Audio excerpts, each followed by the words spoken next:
வணக்கம் நேயர்களே, நியூஸ் ஜேவின் உரிமை குரல் நிகழ்ச்சிக்கு வரவேற்கிறோம். இன்றைய நிகழ்ச்சியில் என்ன தலைப்பின் கீழ் விவாதிக்க இருக்கிறோம் என்பதை சிறப்பு தொகுப்பில் பார்க்கலாம்.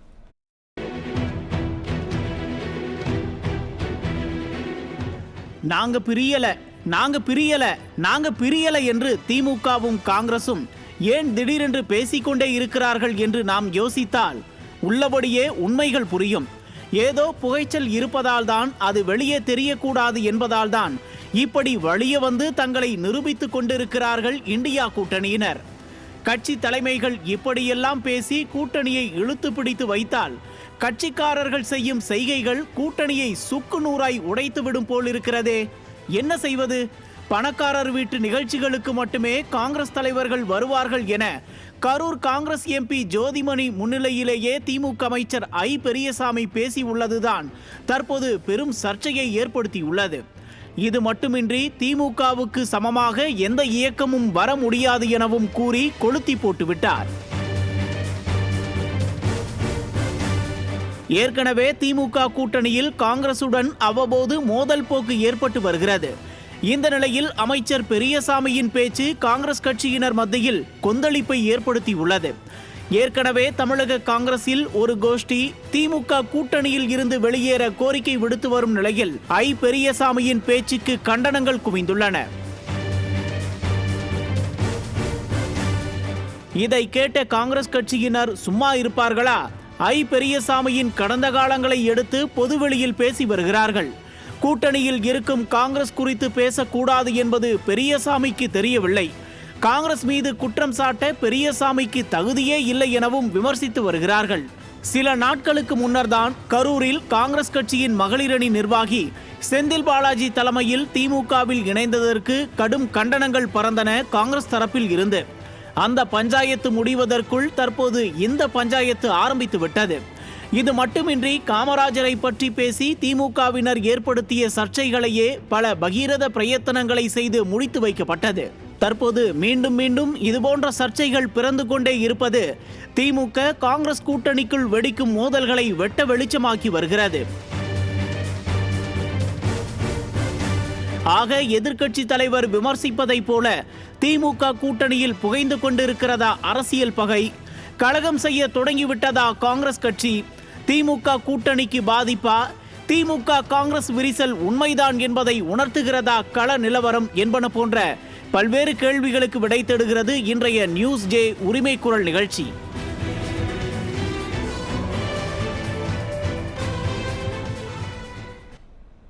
இன்றைய நிகழ்ச்சியில் காங்கிரஸ் கட்சியினரை அவமரியாதையாக பேசிய அமைச்சர் ஐ பெரியசாமி, எதிர்ப்பு தெரிவிக்கும் கார்த்தி சிதம்பரம், காங்கிரஸ் திமுக கூட்டணிக்குள் வெடிக்கிறதா மோதல்கள், இந்த தலைப்பில் தான் விவாதிக்க இருக்கிறோம். முதல்ல கருத்துரையாளர்கள் அறிமுகம் செய்து விடுகிறேன். அதிமுகவிலிருந்து திரு குரலார் கோபிநாதன் இணைஞ்சிருக்கிறாங்க, காங்கிரஸ்லேருந்து திரு முருகையன் இணைஞ்சிருக்கிறாங்க, வழக்கறிஞர் திரு ஹரிஹரன் ராஜா இணைஞ்சிருக்கிறாங்க மற்றும் வழக்கறிஞர் திரு சேலம் மணிகண்டன் இணைஞ்சிருக்கிறாங்க. அனைவருக்கும் வணக்கம். கோபிநாதன் சார், காங்கிரஸ்காரங்க பணக்காரங்க வீட்டுக்கு தான் போவாங்க, நிகழ்ச்சிக்கு தான் போவாங்க அப்படின்னு விமர்சிக்கிறாரு அமைச்சர். அமைச்சரோட விமர்சனம் குப்பை அப்படின்னு சொல்கிறாரு மற்றொரு காங்கிரஸ் எம்பி. இதை நீங்கள் எப்படி பார்க்குறீங்க? விமர்சனத்திற்கு ஒரு விமர்சனம். கூடா நட்பு கேடாய் முடியும் என்பதை இன்றைக்கு காங்கிரஸ்காரர்கள் உணர ஆரம்பித்திருக்கிறார்கள். இன்றைக்கி திமுக கூட்டணி கலகலத்து போயிருக்கிறது. உணர்ந்துட்டாங்கன்னு நீங்கள் நினைக்கிறீங்களா? உணர ஆரம்பித்திருக்கிறார்கள். அதனால தான் இந்த நிகழ்வெல்லாம் நடக்குது. ஸோ திமுக காங்கிரஸ் ஏற்கனவே சுருங்கி போயிருக்கிறது. இன்றைக்கு கோஷ்டி பூசலால் நொறுங்கி போயிருக்கிறது. அதுதான் உண்மை. இன்றைக்கி ஒரு கோஷ்டி என்ன சொல்கிறார்கள் சொன்னால், திமுகவிலிருந்து விலகி நாம் விஜயோடு போய் சேர்ந்து விட வேண்டும் என்று ஒரு கோஷ்டி சொல்லுகிறது. இன்னொரு கோஷ்டி சொல்லுகிறது, இன்றைக்கு திமுகவோடு நம்ம இருந்தால்தான் பயன்களை அனுபவிக்க முடியும் என்று. இப்படிப்பட்ட நிலையில் இன்றைக்கு காங்கிரஸ் தள்ளப்பட்டிருக்கிறார்கள். அதில் தான் இன்றைக்கி திராவிட முன்னேற்ற கழகத்துக்காரர்கள் காங்கிரஸை கண்டபடி விமர்சிக்க ஆரம்பித்திருக்கிறார்கள். என்னென்னா, ஒரு பெரியசாமி ஒரு மூத்த அரசியல்வாதி, அவர் ஒரு பூஷ்வா நிலைமையில் இன்றைக்கு காங்கிரஸ் இருக்கிறது என்பதை போல பேசியிருக்கிறார். பணக்கார வீடுகளில் தான் இன்றைக்கு காங்கிரஸ் செல்லும், ஆனால் நாங்கள் சாமானியர்கள் நாங்கள் யாரிடமே போவோம் என்றார். அதே நேரத்தில் நீங்கள் இதற்கு முன்னாடி பார்த்தீங்கன்னா, கரூரில் அங்கே இருக்கிற நகர செயலாளர் கவிதா இன்றைக்கு காங்கிரஸில் இணைந்திருக்கிறார். அப்பொழுது ஜோதிமணி எதிர்ப்பு தெரிவித்தார். அந்த ஜோதிமணி முன்னிலையிலே நான் பேசி காட்டுகிறேன் என்று ஐ பெரியசாமி இன்றைக்கு பேசியிருக்கிறார். அப்போ என்ன அர்த்தம்? நீ ஒரு பொருட்டல்ல, நீ எதற்கும் லாயக்கல்ல. நினைக்கிறீங்க ஒருவேளை திமுக என்ன பண்ணாலும் காங்கிரஸ் நம்ம கூட தான் இருப்பாங்க அப்படின்ற நம்பிக்கையில பேசலாம். அப்படி இல்லையே. இன்னைக்கு காங்கிரஸ் அதை வெளிப்படையாக சொல்ல ஆரம்பித்துட்டாங்களே. நீ காங்கிரஸில் ராஜேஷ்குமார் என்ன சொல்கிறார், ஆட்சியிலே எங்களுக்கு பங்கு வேண்டும், அப்படி பங்கு இல்லை என்று சொன்னால் இதை தொடர்வதா வேண்டாமா என்பதை நாங்கள் முடிவு செய்வோம் என்று சொல்கிறாரு. அப்ப அப்படி என்றால் காங்கிரஸ் மாநில தலைவர் செல்வ பெருந்தகை நாங்க திமுக மாநில தலைவர்கள் மட்டும் இல்லைங்க, மாநில தலைவர் ஒரு நாள் டிசைட் பண்ண முடியாது. அவங்க தொண்டர்கள் இருக்காங்கல்ல, அவங்களுடைய நோக்கத்தையும் அவங்களுடைய எண்ணங்களையும் நீங்கள் பார்க்க வேண்டும்ல. இன்றைக்கி என்ற பல தொண்டர்கள் வந்து திமுகலேருந்து விலகி வர வேண்டும் என்ற எண்ணத்துக்கு வந்துட்டாங்களே. காங்கிரஸ் மட்டுமல்ல, நீங்க இப்படி எடுத்துக்கலாம் இல்லையா, அது கருத்து சுதந்திரம், அவங்க கருத்து அவங்க பேசுறாங்க அப்படின்னு யதார்த்தமா எடுத்துக்கலாமே. இல்ல, கருத்து சுதந்திரம் என்று சொன்னா வெளியில வரக்கூடாது. அவங்க உள்ளார கூட்டம் போட்டு அவங்க கருத்துக்களை சொன்னாங்கன்னா பரவாயில்ல. இது வெளியில வந்துருச்சு. இப்போ வெளியிலே அவர் சொல்ல ஆரம்பித்து விட்டார்கள் என்று சொன்னால் தங்களுடைய கருத்தை மேலிடம் கேட்கல. அதனால் வெளிப்படையாக மக்களிடம் எடுத்து சொல்கிறோம் என்றுதான் பொருள். அதனால் வெளியில சொல்ல ஆரம்பித்து விட்டார்கள். நீங்க காங்கிரஸ் மட்டுமல்ல, மேலிடம் கேட்கல. ஏன்னா இங்க இருக்கிற காங்கிரஸ் தலைவர் சொல்றீங்களா இல்ல மேலிடத்தை டெல்லியில சொல்றீங்களா? இங்க இருக்கிறது தானே அவங்கள பொறுத்த வரைக்கும். அதனால வெளிப்படையா சொன்னா அவங்க மேலிடத்துக்கு டெல்லிக்கும் போகும் அந்த செய்தி. ஸோ எல்லா கட்சிகளுக்கும் போகும், மக்களுக்கு போகும் முதல்ல. ஸோ மக்கள் வந்து எதை விரும்புகிறார்கள். அதனால தான் சொல்கிறேன், வள்ளுவர் என்ன சொன்னால், தீயவை தீய பயத்தலால் தீயவை தீயினும் அஞ்சப்படும் என்று சொல்கிறார். அதனால் தீய சக்திகளோடு நீங்கள் சேர்ந்து போனீங்கன்னா உங்களுக்கு தீமைகள் தான் நடக்கும் என்பதைத்தான் வள்ளுவர் சொல்கிறார். அதைத்தான் இவங்க என்னப்பா சொல்ல ஆரம்பிச்சிட்டாங்க. இன்றைக்கி காங்கிரஸோட சேர்ந்தது நீங்கள் காங்கிரஸ் மட்டுமல்லங்க, நீங்கள் மற்ற கட்சிகளும் பேச ஆரம்பித்திருக்கிறார்கள். நேற்றுக்கு எடுத்துக்கிட்டிங்கன்னா சிபிஎம்மில் இருக்கிற சவுந்தரராஜன் போக்குவரத்து தொழிலாளர்களை வைத்துக்கொண்டு பெரிய போராட்டத்தை நடத்தி இன்றைக்கு கைது செய்யப்பட்டு உள்ளே இருக்கார்.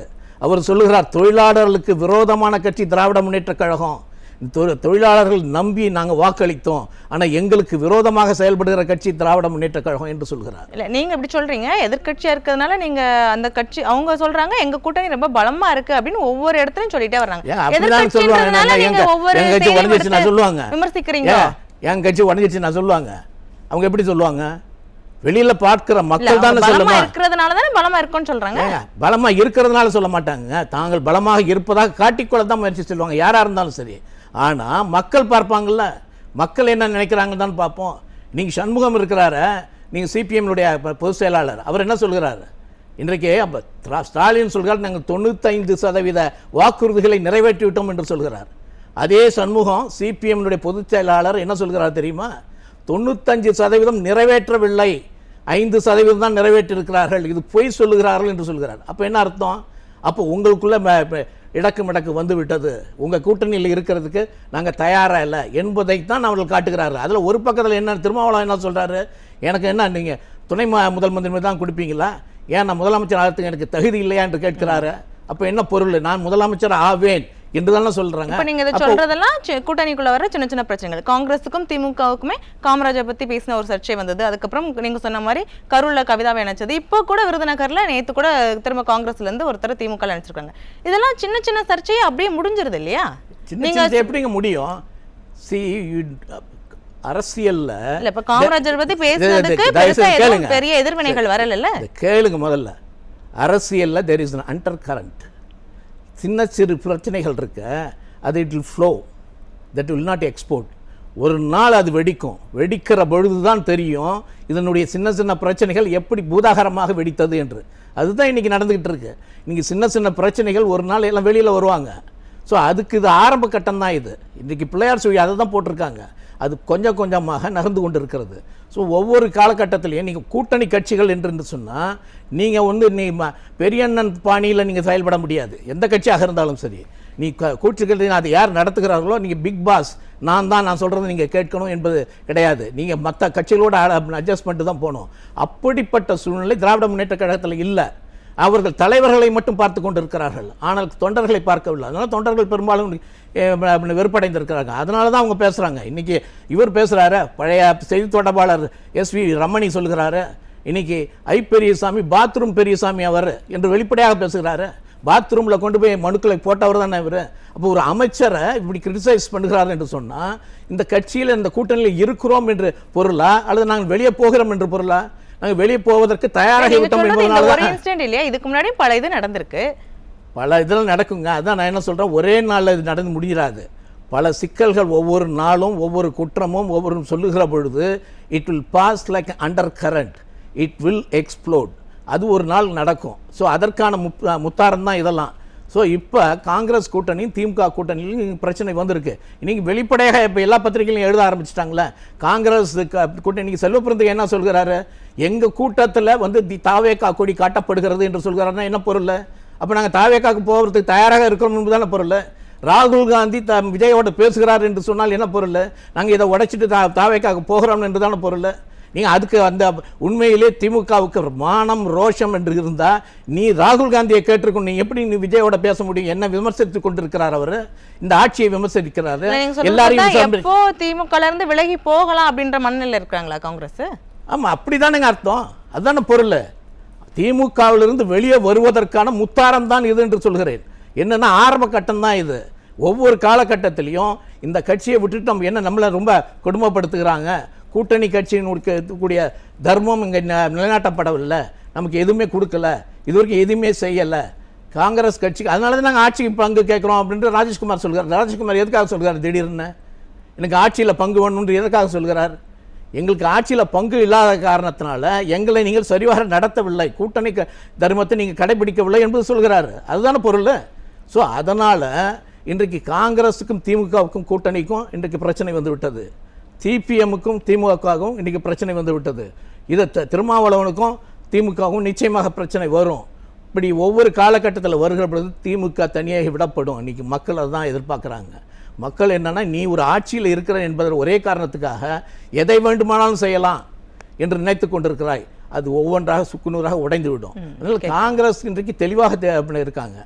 இப்போ நீங்கள் ஆட்சியில் பங்கு என்று அவர்கள் கேட்கிற பொழுது என்ன பொருள் என்று சொன்னால், நீ ஆட்சியில் கொடுக்கலன்னா நாங்கள் தொடர மாட்டோம், அதை கவனிப்போம் என்று சொல்கிறாரு. அப்போ என்ன பொருள்? கொடுக்கலன்னா நாங்கள் வெளியேறுவோம் அப்படின்றதுக்கான அதுதானே ஆரம்பம். ஸோ அப்படி இருக்கிற பொழுது அதனால் திமுக இன்றைக்கு கூட்டணி உடைந்து போகும். தனியாக நிற்பதற்கு திமுகவுக்கு தைரியம் கிடையாது. நீங்கள் அவருக்கு இந்த தைரியம் இருந்தானா அவங்க ராகுலை கேட்டிருக்கணும். ராகுல்கிட்ட நீ ஏன் விஜய்கிட்ட பேசுகிறேன் என்று கேட்டிருக்கணும். அதை கேட்கவில்லை என்று சொன்னால் என்ன பொருள் என்று சொன்னால் அவர்கள் தனியாக நிற்பதற்கு தைரியம் இல்லை. நீ காங்கிரஸை விட்டு விலகிவிட்டால் நம்மளை நம்ம யாரும் காப்பாற்ற முடியாது என்பதனால இன்றைக்கு பூசி மெழுகி கொண்டிருக்கிறார்கள். ஆனால் காங்கிரஸ் தொண்டர்கள் அதற்கு தயாராக இல்லை. அதனால் திமுகவை தூக்கி எறிய வேண்டும். நீங்க செல்வப்பிரந்தையே சொல்லிட்டாரு, எங்க கூட்டணியில எங்க கூட்டத்தில் இன்னைக்கு தாவேகா கொடி காட்டுகிறார்கள் என்று சொன்னா என்ன பொருள்? நாங்கள் தாவேகாக்கு போவதற்கும் நாங்கள் தயாராக இருக்கிறோம் என்பதுதான் பொருள். ஓகே, நன்றி. திரு சேலம் மணிகண்டன், இப்போ குரலார் கோபிநாதன் சார் இவ்வளோ சொன்னாங்க, காங்கிரஸுக்கும் திமுகவுக்கும் எவ்வளோ பிரச்சனைகள் இருக்கு அப்படின்னு. எதிர்க்கட்சி தலைவரும் பிரச்சாரத்தில் பேசுறப்ப சொல்றாங்க திமுக காங்கிரஸ் கூட்டணிக்குள்ள விரிசல் வந்துருச்சு அப்படின்னு. இப்போ பெரியசாமியோட விமர்சனமும் அதற்கான எதிர் விமர்சனம் அப்படின்றத இரு மோதல்கள் வந்து அதிகரிச்சிருச்சு அப்படின்றத எடுத்துக்கலாமா? தமிழகத்தில் ஜனநாயகத்தின் குரலாக ஓங்கி ஒழித்துக் கொண்டிருக்கின்ற நியூஸே நேயர்களுக்கு என்னுடைய மாலை வணக்கங்க. மரியாதைக்குரிய நெடிய பாரம்பரியம் உள்ள குரலார் வந்து திமுகவுடைய டிஎன்ஏ வரலாறு கொஞ்சம் சொல்லிட்டு தற்கால வரலாறுக்கு போவார்னு எதிர்பார்த்தேன். நேரம் கருதி அவர் பழைய வரலாறு சொல்லலைங்க. அண்ணா என் அரசியல் தலைவர், காமராஜர் என் வழிகாட்டி அப்படின்னு புரட்சி தலைவரால் கொண்டாடப்பட்ட காமராஜரை பாத்தீங்கன்னா, கட்டபீடி காமராஜ், மரமேறி காமராஜ், எருமைச்சோள காமராஜ், முதல் முறையா ரஷ்யாவுக்கு எருமை மாடு பிளைட் ஏறி போயிருக்குதுன்னு காமராஜரை கொஞ்சம் நஞ்சமாக அவங்க அவமானப்படுத்தினாங்க. திருமலப்பள்ளி வீட்டுல இருந்த வாடகை வீட்டை வந்து போட்டோ எடுத்து அன்னைக்கு எல்லாம் போஸ்ட் அடிச்சு ஏழை பங்காளன் காமராஜருக்கும் பகட்டு பங்களாவை பாரு அப்படின்னு சொல்லி அந்த எளிய மனிதனை எவ்வளவு கேவலப்படுத்தணுமோ அவ்வளவு படுத்தினாங்க. சுவிஸ் வங்கியில் காமராஜர் பணம் போட்டிருக்கிறாருன்னா அபாண்டமா கருணாநிதி குற்றம் சொன்னதுக்கு செத்து போனது வெறும் 112 ரூபாயை ஜோப்ல வச்சிருந்த காமராஜர் சொன்னாரு, அந்த அக்கௌண்ட் நம்பர் கொடுக்க சொல்லுங்க, அப்படியே அவங்க செக் எழுதி கொடுத்துறேன் கருணாநிதிக்கு அப்படின்னு சொல்லி சொன்னாரு. இப்ப சமீபத்துல பாத்தீங்கன்னா ஓலை குடிசையில வாழ்ந்த அந்த ஏழை பங்காளன் காமராஜர் வந்து ஏசி இல்லாம காமராஜர் வாழ மாட்டாரு, அதனால ஒவ்வொரு டிபிலையும் நாங்க தான் ஏசி வசதி அவருக்கு பண்ணி கொடுத்தேன்னு எவ்வளவு இழித்து பேசினாங்களோ இதெல்லாம் பார்த்து சொரணப்பட்டு உடனே நம்ம தலைவரை பத்தி எல்லாம் இப்படி பேசிட்டாங்கன்னு வெளியே வர்ற கட்சிய அதிமுகவுக்கு என்ன அரசியல் சொரணம் இருக்குதுமா? அம்மாவை பழித்த அண்ணாவை பழித்த அந்த கூட்டணியை வந்து கூட இருந்தோம்னா வெற்றி பெறுவோம் அப்படிங்கிற வாய்ப்பு இருந்து கூட அம்மாவியா பேசுறீங்க, அண்ணாவியா பேசுறீங்க, உங்க கூட்டணியில இருக்க மாட்டேன்னு தூக்கி போட்டு. நீங்க எவ்வளவு சொல்றீங்க காங்கிரஸ் திமுக காமராஜர் எவ்வளவு விமர்சிச்சாங்க அப்படின்னு சொல்றீங்க. ஆனா இப்ப அவங்க என்ன சொல்றாங்க, நடக்கிறதே காமராஜர் ஆட்சி தான் அப்படின்னு அவங்க பெருமையா சொல்றாங்க. அந்த காமராஜர் சமாதியில புரண்டு படுத்திருப்பாரு அந்த வார்த்தையை கேட்டா. உண்மையாலுமே காமராஜரை இழித்து பேசுறதுக்கு இதை விட ஒரு கேவலமானது இல்ல. ஒரு ஊழலின் உச்சபட்சம். காமராஜரை என்ன மாதிரி எல்லாம் கேவலப்படுத்தினாங்க, காமராஜரை தோற்கடிச்சாங்க. ஊழலுக்கு ஆசியாவிலேயே உலகத்திலேயே ஒரு முத்தாரமா சொல்லக்கூடிய இந்த திமுக ஆட்சியை பார்த்து நடப்பது காமராஜர் ஆட்சி அப்படின்னா, காமராஜர் தான் சொன்ன சமாதியில 2 காதையும் பொத்திக்கிட்டு 2 முறை திரும்பி படுத்திருப்பாரு. சரி, இதுக்கு முன்னாடி நீங்க சொன்ன விமர்சனங்கள்லாம் இதுக்கு முன்னாடி நடந்தது. இப்ப ஐ பெரியசாமிக்கு இப்படி ஒரு விமர்சனத்தை வைக்க வேண்டிய அவசியம் என்ன? அதுதான் என்னன்னா, 2 விதமான காங்கிரஸ் இருக்குதுமா, நீங்க அதை புரிஞ்சுக்கணும். அதாவது இந்தியன் நேஷனல் காங்கிரஸ் சொல்ற இத்தாலி நேஷனல் காங்கிரஸ் ஒண்ணு பாத்தீங்கன்னா கர்ம வீரர் காமராஜர், தீரர் சத்தியமூர்த்தி, வாழப்பாடி ராமமூர்த்தி, மூப்பனாறு, குமரி அனந்தன், பழனியாண்டி, இளைய பெருமாள்னு பெரும் தலைவர்கள் இந்த கட்சியோட அப்படி இணைந்து பயணித்த தலைவர்களுக்கு மத்தியில 5 கட்சியில இருந்து அந்த கட்சியோட வரலாறே தெரியாம இப்ப ஒருத்தர் உட்கார்ந்துருக்காரு பாத்தீங்களா, செல்வ பெருந்தகை அப்படின்னு ஒருத்தர் உட்கார்ந்துருக்கு பாத்தீங்களா. அந்த கட்சியோடைய வரலாறு என்ன, காங்கிரஸ்னா என்ன, எதுவுமே தெரியாத ஒரு மனிதர். இவங்க கிட்டத்தட்ட திமுகவின் நிலைய வித்வான்கள் ஆகி போயிட்டாங்க. தமிழ்நாடு காங்கிரஸ் கமிட்டி அப்படிங்கிறது முருகையன் ஒரு மூத்த காங்கிரஸ்காரர். அவர்கிட்ட நான் கேட்கிறேன், தமிழ்நாடு காங்கிரஸ் உண்மையாலுமே மனசாட்சியோட நீங்க செயல்படுறீங்களா?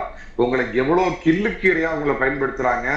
உங்களுடைய உயரம் என்ன? காங்கிரஸ் கட்சியின் தலைவரா இருந்தவங்களா எப்படிப்பட்டவங்க இந்த கட்சிக்கு தலைவரா இருந்தாங்க? பழனியாண்டி, இளைய பெருமாள் ஒரு தாழ்த்தப்பட்டவர் இந்த கட்சியுடைய தலைவரா வழிநடத்தினாரு. ஆனா அவரையும் இந்த செல்வ பெருந்தகை நீங்க ஏதாவது கம்பேர் பண்ண முடியுமா? இவங்க என்னன்னு கேட்டீங்கன்னா, எந்த விதத்திலையும் திமுக போடும் அந்த நீளமான எலும்பு துண்டுகளை எதிர்நோக்கி காத்து கொண்டிருக்கிறார்கள். இந்த ஒண்ணு சொல்லிடுறோம், இது கடுமையான விமர்சனம் இல்லையா? ஒரு கூட்டணி கட்சியில இருக்கிறவங்க இப்படி இந்த அளவுக்கு விமர்சனம் தேவையா? யாருதான் சொல்றேன் கேளுங்க. அதுக்கு நான் ஏன் அந்த வார்த்தையை பயன்படுத்தணும்னு கேளுங்க.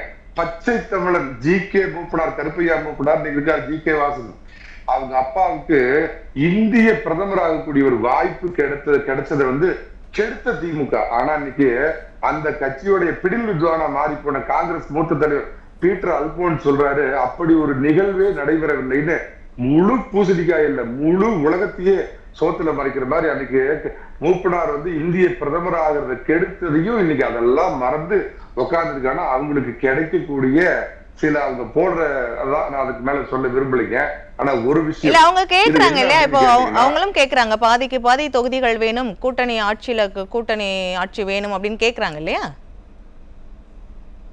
காமராஜர் காலத்துல இருக்கிற கொஞ்சம் மானமுள்ள காங்கிரஸ்காரர்கள் பாவம் ரொம்ப ஈனமான குரல் மாதிரி. ஆனா இங்க உள்ள தமிழ்நாடு காங்கிரஸ் கமிட்டின்னு இருக்கிற யாருக்குமே திமுக கொடுக்கறத குடியரசமா கால முழுக்க காங்கிரஸ் கட்சியை தமிழகத்துல வேரோடு வேரடி மண்ணோடும் அழிச்ச திமுக அவங்க கிட்ட போய் இன்னைக்கு மன்றாடி நின்றுட்டு இருக்கிறது இங்க இருக்கிற செல்வ பெருந்தகையோட காங்கிரஸ். ஆனா உண்மையாலுமே காமராஜருடைய தொண்டரா இன்னைக்கு இருக்கக்கூடிய காங்கிரஸ்காரங்க திரு கார்த்தி சிதம்பரம் மற்றவங்க எல்லாம் என்ன பண்றாங்கன்னா, இந்த பாவ மூட்டையை இந்த 4.5 ஆண்டு நான் அடிக்கடி சொல்லுவேன், 7.5 இல்லாத 4.5 ஆண்டு நல்லாட்சி கொடுத்த பழனிசாமி வேண்டுமா, 7.5 ஆட்சி கொடுத்த திராவிட ஆட்சி கொடுத்த ஸ்டாலின் வேண்டுமாங்கிறப்ப நாம ஏன் 7.5 சுமக்கணும்? இந்த பாவக்கூட்டையை சுமந்தோம்னா காங்கிரஸ் கட்சியும் தோத்து போயிடுவோம். நாம் ஒரு புதிய கூட்டணியை தேடுவோம். நடப்புற சட்டமன்ற தேர்தல், பாராளுமன்ற தேர்தல் நம்ம ரிஸ்க் எடுக்க வேண்டாம். நடப்புற சட்டமன்ற தேர்தல், அதனால நம்ம விஜயை நம்பி ஒரு ரிஸ்க் எடுக்கலாம. இவங்க இந்த பாவமூட்டையோடு சேர்ந்து இந்த டைட்டானிக் ஓட்ட கப்பல் நாமளும் மூழ்கி போயிட வேண்டான்னு இப்பதான் அங்க ஆரம்பிச்சிருக்கு. நான் அடிக்கடி உங்க விவாதத்திலே சொல்லியிருக்கிறேன், தீபாவளி முடிஞ்சதுக்கு மன்னிக்கிறோம், வர்ற பொங்கல் முடிஞ்சதுக்கு அப்புறம் தான் திமுக கூட்டணியில தீபாவளி பட்டாசுலாம் வெடிக்க போகுது. அதுல உண்மையான காங்கிரஸ்காரர்கள் மத்தியில இருக்கிற காங்கிரஸ் கட்சியும் விஜயோடு நாம் கூட்டணி வைக்கலாமா அப்படின்னு தீவிரமா பரிசீலனை பண்ணிட்டு இருக்கிறாங்க. திரும்ப எழுதி வச்சுக்கோங்க, நான் சொல்ற அதே வார்த்தை தான். பொங்கல் முடிஞ்சதுக்கு அப்புறம் திமுக கூட்டணியில தீபாவளி பட்டாசு வெடிக்க போகுது. விடுதலை சிறுத்தை வேணா அங்க மிச்சமா இருக்கும், கம்யூனிஸ்டுகளும் 10 கோடி 15 கோடி கம்யூனிஸ்டும் அங்கிருந்து வெளியேறுவாங்க. திமுக அரசியல் அனாதையாக போகிறது. 2026 திமுகவின் முடிவுரையை பழனிசாமி என்ற ஏழை விவசாயி பொருள் ஏட்டுகளால் பதிக்கக்கூடிய ஒரு அற்புதமான வரலாறு படைக்க போறார். பொறுத்திருந்து பாருங்க. இப்போ நீங்க இவ்வளவு குற்றச்சாட்டுகளை முன் வச்சிருக்கீங்க, ஆனா அமைச்சர் பெரியசாமி பேசுறப்போ சொல்லியிருக்காரு, திமுகவுக்கு நிகரான இயக்கம் இது வரைக்கும் வேற எதுவுமே இல்ல அப்படின்னு சொல்லியிருக்காங்க. ஆமா, அந்த காலத்திலேயே பூர்ஷ்வா கட்சிக்கு தான் காங்கிரஸ் விமர்சனம் பண்ணாங்க. அவங்க பூர்ஷ்வா கட்சி நாங்கெல்லாம் பாருங்க அப்புறம் சொல்லுவாங்க, கும்பி எரியுது, குடல் காயுது, குழு ஏற்றி கூட்டி ஒரு கேடா இப்படி எல்லாம் சொல்லி இன்னைக்கு இருக்கிற திமுக அமைச்சர்கள்லாம் கும்பி எறிகிற மாதிரி அப்படியே உன்ன குடல் எறிகிற மாதிரி இருக்கிறான். கோடி கோடியா பல லட்சம் கோடி அவங்க கூட இருந்த அமைச்சரை சாட்சி பிடிஆர் பழனிவேல் தியாகராஜன் மனசாட்சி உள்ள ஒருத்தரே சொன்னாரு எத்தனை லட்சம் கோடி அடிச்சு வச்சிருக்காங்கன்னு. இவங்க ஏழைப்பாளைகளா? அதான் நான் மறந்து போயிட்டேன். இந்த விஷயத்தை தான் நான் சொன்னப்ப ஒரு நம்ம விவாதத்துல புரிஞ்சுக்காம சொன்னாங்க. சண்முகம் கம்யூனிஸ்ட் கட்சியினுடைய செயலாளர் சண்முகம் சொல்றாரு, அண்ணா ஒரு பூர்ஷ்வா, அண்ணா காலம் தொட்டு திமுக ஒரு பூர்ஷ்வா கட்சின்னு சொன்னதையும் கேட்டுட்டு திமுக காதை மூடி அப்படியே மௌனமா கடந்து போறாங்க. இதுதான் திமுக. இல்ல கம்யூனிஸ்ட் பத்தி பேசுறப்ப சொன்னீங்க கம்யூனிஸ்ட் 15 கோடி வாங்கியிருக்காங்க அப்படின்னு. சோ அதனால அவங்க கூட இருக்கிறாங்க அப்படின்னுங்க. காங்கிரஸ் என்ன வாங்கியிருக்காங்க? அவங்களுக்கு ஏன் இருக்கணும்ன்ற அவசியம் இருக்குதாம்மா? 2Gல எல்லாம் ஒரு காலத்துல எல்லாம் சேர்ந்து ஒன்னா அடிச்சது. இப்ப கேஸ் வந்து அப்பீல்ல இருக்குதாம்மா. அந்த மாதிரி பல பிரச்சனைகள் இருக்குது.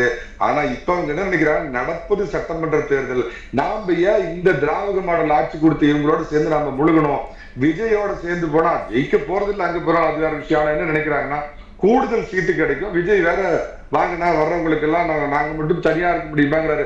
சோ துணை முதலமைச்சர் எல்லாம் கிடைக்கும். அதனால திமுக கூட்டணி உதறி தரலாம். ஏன்னா மக்கள் மத்தியில் இருக்கிற இந்த சுனாமி எதிர்ப்பு அலைங்கிறத டெல்லி காங்கிரஸ் அதை ஸ்மெல் பண்ணிடுச்சு. ஆனா இங்க இருக்கிற காங்கிரஸ் இவங்க போடுற அந்த இதுல அப்படியே மூழ்கி தெளிச்சு அந்த போதையில இருக்கிறாங்க. இங்க உள்ள அந்த காங்கிரஸுக்கும் அந்த தெளிவு பிறக்கும். நீங்க பேசுறது ஆக்சுவலா இப்ப கூட்டணியில இருக்கிறப்போ திமுகவுக்கும் தெரியும் காங்கிரஸ் கூட இருக்கிறதால பலம் அப்படின்னு. இப்படி எல்லாம் பண்ணோம் அப்படின்னா காங்கிரஸ் வெளியில ஏறிடும், அது நமக்கு பலவீனமாயிடும் அப்படின்னு திமுகவுக்கும் தெரியும் தானே. அப்படி தெரிஞ்சும் அவங்க இதை பண்ணுவாங்களா? பீட்ரல் போன்ஸ் எப்படி அடக்கி வச்சிருக்கிறோம், செல்வ பிறந்தகைக்கு எப்படி கொடுக்க வேண்டியது கொடுத்து நிறுத்தி வச்சிருக்கிறோம், எல்லாம் நிலை வித்வான்களா நமக்கு இருக்கிறாங்கிற ஒரு நம்பிக்கை தான்மா. இந்த நிலை வித்வான்கள் நம்மளை விட்டு போக மாட்டாங்க. அங்க டெல்லி காங்கிரஸ் ஒண்ணு சொன்னாலும் இவங்க இல்ல நம்ம திமுகவோட தான் தொடரணும் அப்படின்னு நமக்கு முட்டு கொடுப்பாங்கிற நம்பிக்கையில பேசுறாங்க. ஆனா முதல்ல ஒரு சர்க்கிள் வந்துருச்சு. நேத்து ஒருத்தர் பேசினாரு, எனக்கு பின்னால் யாரும் என் குடும்பத்துல இருந்து அரசியலுக்கே வரமாட்டாங்கன்னு சொல்லி 4 வருஷத்துல பாத்தீங்கன்னா முதல்ல இளைஞரணி செயலாளரே, எம்எல்ஏ, துணை முதலமைச்சர், ஒருவேளை தப்பி தவறி ஜெயிச்சா அடுத்த வெயிட்டிங் முதலமைச்சர் சொல்லப்படுகின்ற அந்த துணை முதலமைச்சரா இருக்கிற உதயநிதி இருக்கிறாரு, கை நம்மை விட்டு போகாது அப்படின்னு நேற்று ஒரு மீட்டிங்ல பேசினாரு. பயம் வந்துருச்சா? கை இவர்களை கை கேள்வி விட்டு செல்ல போகிறது, பொறுத்திருந்து பாருங்க. நீங்க அதை பயம்னு பாக்குறீங்களா? அவங்க ஒரு உறுதியா கூட சொல்லியிருக்கலாம் இல்லையா, அதையும் நீங்க பயம்னு சொல்றீங்க? எந்த ஒரு கணவனாவது காலையில எந்திரிச்சோடனே தூங்கி எந்திரிச்சோடனே இந்த மனைவியைத்தான் நான் திருமணம் செய்து கொண்டேன், இவளோட தான் நான் குடித்தனம் நடத்த போகிறேன், இனி 20 ஆண்டுகளுக்கு இவளோட தான் இருப்பேன் அப்படின்னா அங்க ஒரு சந்தேகம் வந்துருச்சுன்னு அர்த்தம். அந்த மாதிரி இவ்வளோ உங்களுக்கு இத்தனை கேட்டா 17 21 24 இத்தனை கூட்டணியில உங்களோட இருந்த காங்கிரஸ் பத்தி இப்ப ஏன் உங்களுக்கு அப்படின்னா, விஜய் வந்து சில சேனல் மூலமா அங்க டெல்லி காங்கிரஸ் கிட்ட பேசிட்டு இருக்கிறாருங்கிற தகவல் வந்து திமுக தூக்கம் தொலைந்து. நான் இன்னொரு விஷயத்தையும் சொல்றேன், கூட்டணி மோதல்களால திமுக உறுதியா இருக்கிறாங்க இல்ல தூக்கம் தொலைச்சிருக்காங்களா அப்படின்றத தொடர்ந்து பேசலாம். அடுத்த சுற்று பேசலாம். கருத்துக்கு நன்றி.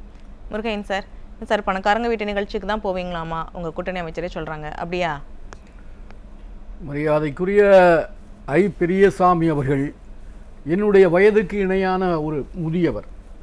அவர் இன்னும் பழைய நிலையிலிருந்து கொஞ்சம் மாறாமல் இருக்கிறார் என்று தான் கருதுகிறேன். என்ன நிலையிலிருந்து? பழைய நிலையில்னா சேலம் மணிகண்டன் அவர்கள் அவர் சொன்னதெல்லாம் எல்லாம் உண்மைதான், ஒன்றும் பொய் கிடையாது, அதெல்லாம் ஓரளவுக்கு உண்மைதான்.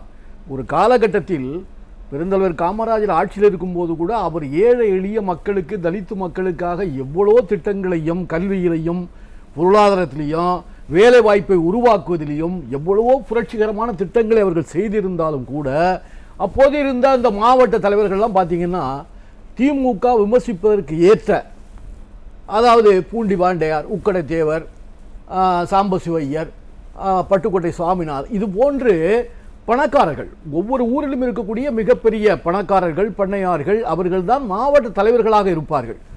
ஆனால் அவர்கள் வந்து கீழே இறங்கி மக்களிடம் வசூல் பண்ணுவதோ ஊழல் செய்து பணம் சம்பாதிக்கிறதில் அவர் இறங்க மாட்டார்கள். அவங்க பெரிய பணக்காரர்கள். ஆனால் ஒரு மரியாதைக்காக அந்த பதவிகளுக்கு அவர்களுக்கு கொடுக்கப்பட்டது. அவர்கள் வந்து கட்சி பொறுப்பை ஏற்று செயல்பட்டார்கள், அது உண்மைதான். ஆனால் வந்து அதை எப்படி விமர்சிக்கப்பட்டது அன்றைக்கு இருந்த திமுகன்னா, ஒன்றுபட்ட திமுக, அப்போ அண்ணா திமுக இல்லை, ஒன்றுபட்ட திமுக எப்படி விமர்சித்தது என்றால், அதாவது பணக்காரர்களின் கட்சி, பண்ணையார்களின் கட்சி அப்படி நான் சொன்ன ஏற்கனவே சொன்ன பேர்களை எல்லாம் சொல்லி அடுக்குவார்கள். அதனால வந்து மக்களே, ஏழை எளிய மக்களுக்காக தான் இந்த இயக்கம் இருக்கிறது, திராவிட முன்னேற்ற கழகம் துவக்கப்பட்டிருக்கிறது, எங்கள் பின்னாலே வாங்கள், உங்கள் வாழ்க்கை முன்னேற்றத்துக்கு நாங்கள் பாடுபடுவோம் என்று அவர்கள் வந்து மிகப்பெரிய விளம்பரமான பேச்சுக்களை அதே அந்த அண்ணா போன்றவர்கள், கலைஞர் போன்றவர்கள் எல்லாம் மிக பிரபலமாக மிக சிறப்பாக ஒரு நிகழ்ச்சியில இருக்கிறாங்க. காங்கிரஸ் எம்பியை வச்சுட்டே பேசுறாங்க அப்படின்னா நம்ம என்ன சொன்னாலும் இவங்க ஒண்ணும் பேச மாட்டாங்க அப்படின்ற மாதிரி அந்த பழைய பேச்சுகள்லாம் இருக்கு பாருங்க. இதையெல்லாம் பேசிதான் காங்கிரஸ் 67 தோற்கடிக்கப்பட்டது. 67 தோற்கடிக்கப்பட்டு திமுக ஆட்சிக்கு வந்ததுக்கு காரணமே ஏழை எளிய மக்களினுடைய பிரதிநிதி எல்லாம் திமுகவில் தான் இருக்கிறார்கள், பணக்காரர்கள் மட்டும் நிறைந்த கட்சி தான் காங்கிரஸ் என்று பட்டம் சூட்டி அதை பிரபலமாக விளம்பரப்படுத்தி அதையே பேசி அவர்கள் வெற்றி பெற்றது உண்மை. அந்த சிந்தனை இல்ல அப்போது இருந்த ஐ பெரியசாமி போன்றவர்களுக்கெல்லாம் இன்னும் அந்த நிலையிலிருந்து இன்னைக்கு காங்கிரஸ் எவ்வளவு பெரிய மாற்றங்களை எல்லாம் கண்டுவிட்டது. இன்றைக்கு பாத்தீங்கன்னா காங்கிரஸ்ல இருக்க தலைவர்களை விட திமுக, அண்ணா திமுக இருக்க தலைவர்கள் தான், மாவட்ட செயலாளர்கள் தான் வசதி படைத்தவர்கள். அந்த அளவுக்கு அவங்க வளர்ந்து விட்டார்கள், எல்லோரும் வளர்ந்திருக்கிறார்கள். நல்லா அது வந்து எதனால ஊழல்னால வளர்ந்து விட்டார்கள் சொல்ல தயாரா இல்லை. ஆனால் காங்கிரஸில் உள்ள தலைவர்களை விட திராவிட இயக்க தலைவர்கள் எல்லாம் மிகப்பெரிய பணக்காரர்கள், பல ஆயிரம் கோடிக்கு சொந்தக்காரர்களாக இன்றைக்கு இருக்கிறது தான் உண்மை. அதனால காங்கிரஸ்ல இருந்த பழைய பண்ணையார்கள், பழைய பணக்காரர்கள் அதையெல்லாம் அவர் ஓரளவுக்கு மனதில் இன்னும் போல, அவருக்கு வயசாகி போச்சு இல்ல, அவருக்கு இன்னும் மனசுல போல. அந்த நினைப்புலயே கட்சியை அப்படி விமர்சிக்கிறாங்க, உங்க கட்சி அந்த நிலை இல்லங்க. இன்னைக்கு காங்கிரஸ்ல வந்து கரூர்ல ஒரு நிர்வாகிய காங்கிரஸ் நிர்வாகிய திமுக திரும்ப விருதுநகர்ல காங்கிரஸ் நிர்வாகிய திரும்ப திமுக எல்லாருமே ஒரே மாதிரி பேசக்கூடியவர் அல்ல. அதுல சிலர் வந்து தவறான முறையில் எல்லாம் வார்த்தைகளை விடுகிறார்கள். இதெல்லாம் திராவிட முன்னேற்ற கழக காங்கிரஸ் கூட்டணிக்கு, இந்தியா கூட்டணிக்கு சேதத்தை ஏற்படுத்தும், நமது குளறுபடிகளை பண்ணோம், அங்கே சிக்கல் உருவாக்கும் என்றெல்லாம் சிந்திக்காமல் எதையோ வார்த்தைகளை ஒரு சில தலைவர்கள் விட்டுக் கொண்டுதான் இருக்கிறார்கள். ஆனாலும் கூட அடிப்படையாக இந்தியாவில் பாரதிய ஜனதா கட்சி மதசார்பற்ற ஒரு இயக்கமாக இருக்கக்கூடிய காங்கிரஸ் திமுக அதை வந்து நம்ம கொண்டு வரணும். இந்தியாவில் வந்து பிஜேபியினுடைய வளர்ச்சியோ பிஜேபியினுடைய அந்த அதிகாரமோ தமிழ்நாட்டிலையும் வந்து பிரகாசித்து விடக் கூடாது என்பதிலே கண்ணும் கருத்துமாக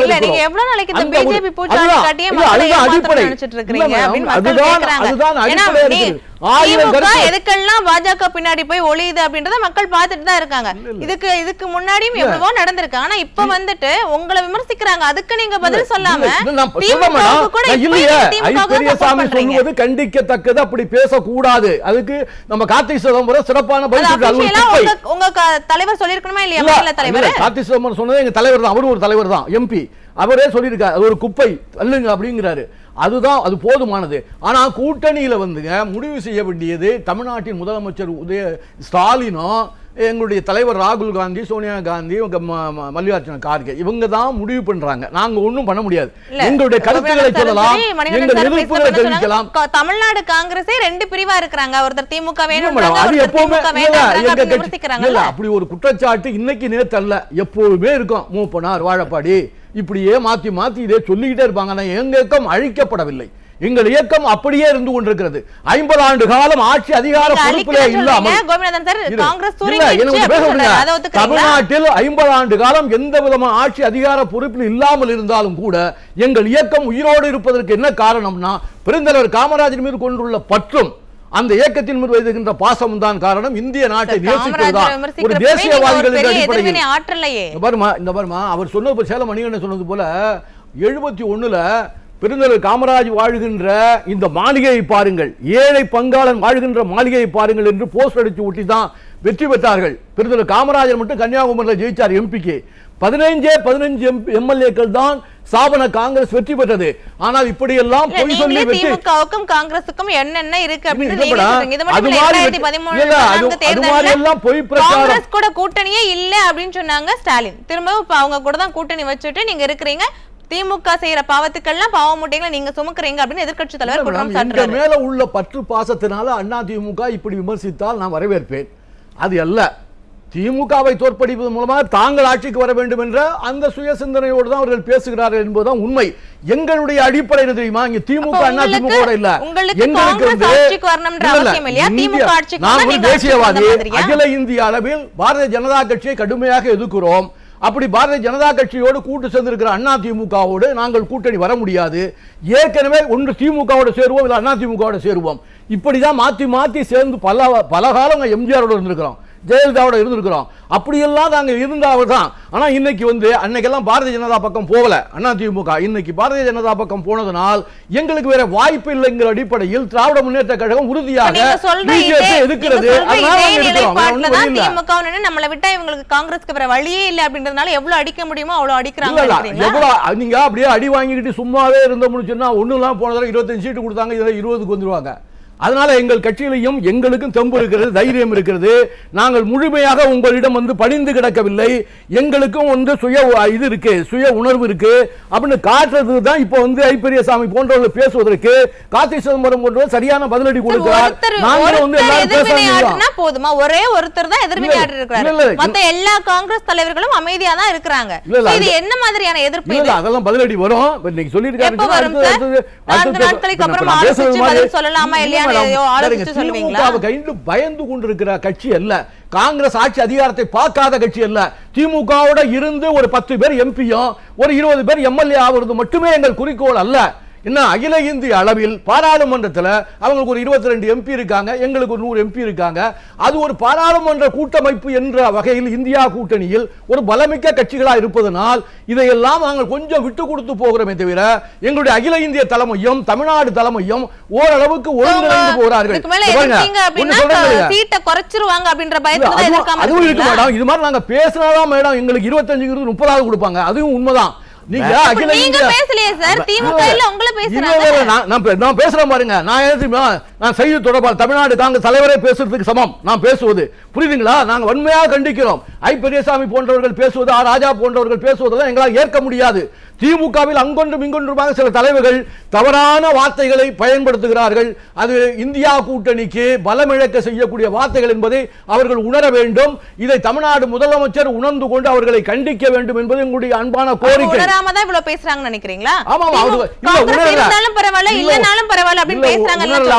பழைய சிந்தனையோடு பேசிக் கொண்டிருக்கிறார்கள். இன்றைக்கு இருக்கிற காங்கிரஸ் ஒரு அருமையான ஒரு காங்கிரஸ். இன்னைக்கு ராகுல் காந்தி ஏழை எளிய மக்களோட பழகக்கூடிய, அவர்களுடைய நலனை பாதுகாக்கிறதுக்கு துடிக்கிற ஒரு தலைவர். அந்த தலைவர் இன்னைக்கு கன்னியாகுமரியில சுற்றுப்பயணம் நடைபயணம் தொடங்குறாரு. ஸ்டாலின் போய் துவங்கி வைக்கிறாரு. சாமானிய மக்களுக்காக இருக்கிற இயக்கம் திமுகவுக்கு நிகரான இயக்கம் எந்த ஒரு இயக்கமும் இல்ல அப்படின்னு எம்பி ஜோதிமணியை வச்சுட்டு சொல்றாங்க. அப்ப நீங்க அந்த மாதிரி மக்களுக்கான இயக்கம் இல்ல அப்படின்றதான அவர் மறைமுகமா சொல்றாரு. இல்ல மக்களுக்கான இயக்கமா இல்லையா என்பதை தமிழ்நாட்டில் இவர்கள் மட்டும் முடிவு செய்து விட முடியாது. அகில இந்திய அளவில் நாங்கள் தான் எதிர்கட்சி. அதை ஏத்துக்கிறீங்களா? 100 இடங்களை பெற்று நீங்க இவங்க ஒரு மாநில கட்சிங்க, நாங்க ஒரு அகில இந்திய கட்சி. அகில அந்த அளவில் சில முடிவுகளை நாங்கள் எடுக்க வேண்டியிருக்கு. இன்னைக்கு பீகார்ல ஒரு பிரச்சனை அவர் ஊர்வலம் போகும்பொழுது இவர் போய் அதுல பேசுறாரு, நம்ம ஸ்டாலின் போய் பேசுறாரு. இங்க ஒரு கூட்டம் வரும்பொழுது அவர் இங்க பேசுறாரு. அது மாதிரி ஒரு ஒருங்கிணைப்பு இன்னும் இருந்து கொண்டிருக்கு. அந்த தலைமை நெருக்கமாக இருக்கிறார்கள். அதாவது பிரதேஷ் என்று சொல்லக்கூடிய அளவுக்கு அவருடைய உணர்வு பூர்வமா அவங்க 2 பேரும் ஒருங்கிணைந்து செயலாற்றுகிறார்கள். அதை நம்பிதான் இவர்கள் போன்று உணர்வற்றவர்கள் இந்த மாதிரி எல்லாம் ஒரு பழைய சிந்தனையிலே மூழ்கி கிடக்கக்கூடியவர்கள்லாம். நான் அப்படி எல்லாம் பேச போனேன்னா நீலகண்டன் இந்த மணிகண்டன் சொன்னது போல நீங்க அப்படியெல்லாம் போஸ்ட் அடிச்சு ஒட்டினவங்க காமராஜர் இறந்த உடனே என்ன பண்ணாங்க? எந்த வீட்டை காமராஜருடைய சொந்த மாளிகை என்று சொன்ன அதே கலைஞர் காமராஜ் இறந்த உடனே ஆந்திராவில் உள்ள ஒரு ரெட்டியிடம், அந்த வீட்டுக்கு சொந்தக்காரர், அவரிடம் 2 கோடி ரூபாய் கவர்மெண்ட் பணத்துல அந்த இடத்தை வாங்கி காமராஜர் நினைவு இல்லம் என்று சென்னையில டி நகர்ல வச்சிருக்காங்க பாருங்க. அது யார் கொண்டு வந்தது? ஒரு கலைஞர் தான் கொண்டாரு. காமராஜர் சாலை என்று யார் வைத்தது? அவருடைய மணிமண்டபத்தை கட்டி யார் கொண்டது? இன்னா செய்தாரே ஒருத்தல் அவர் நானே நன்னயம் செய்து விடல். இன்னா செய்தாரே ஒருத்தல் அவர் நான் நன்னயம் செய்து விடல் என்ற அடிப்படையில் தான் கலைஞர் காமராஜருக்கு செய்த இழிவுக்கெல்லாம் அவர் ஈடு செய்து விட்டார் என்று நம்பிதான் நாங்கள் திமுக கூட்டணி இருந்து கொண்டிருக்கிறோம். முருகையா, நீங்க ஒரு மூத்த தலைவர், தவறான வரலாற்றுக்கு தப்பான ஒரு செய்தியை பதிவிடக்கூடாது. பெருந்தலைவர் ஐயா நான் முடிச்சிடுறேன் ப்ளீஸ், முடிச்சா கேட்டுட்டு வாங்க. பெருந்தலைவர் காமராஜர் மறைவுக்கு பின்பு அவர் இருந்த திருமலைப்பிள்ளை வாடகை வீட்டை விலை கொடுத்து வாங்கி அரசுடைமை ஆக்கினது புரட்சி தலைவர் எம்ஜிஆர்.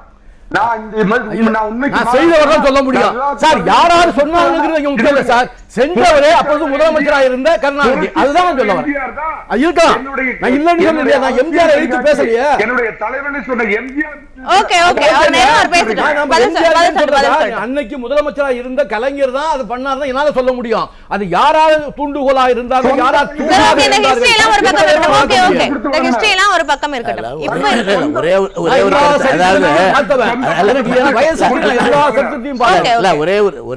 அதாவது காமராஜர் இறந்த பிறகு அவருக்கு மரியாதை செய்தவர் கலைஞர்னு சொல்றாருல்ல. நீ காமராஜர் இறந்தவுடன் இன்றைக்கு காங்கிரஸ் தொண்டர்கள், இன்னைக்கு கேளுங்க, பீட்டர் அல்போன்ஸை கேளுங்க, அவரை கூப்பிட்டு, இவரை நெடுமாறனை கூப்பிட்டு கேளுங்க. அவங்க என்ன சொன்னாங்கன்னா, காமராஜருக்கு எங்களுக்கு அவருக்கு சமாதி கடற்கரை ஓரத்தில் வைக்கப்பட வேண்டும் என்று போய் அழுதார்கள். வேண்டுமென்றே அந்த இடத்துல இடம் கொடுக்க கூடாது என்று சொல்லி நீ எங்கேயோ ஒரு மூலையில கொண்டு போய் வச்சீங்க.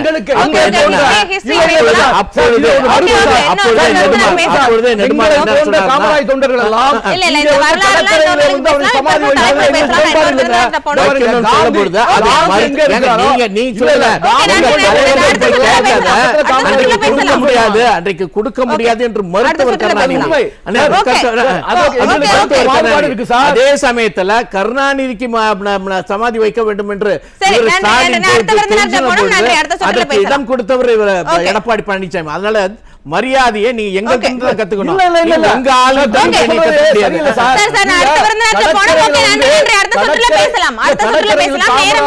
நினைவிடம் வைப்பதை விட காந்தியினுடைய சீடனாக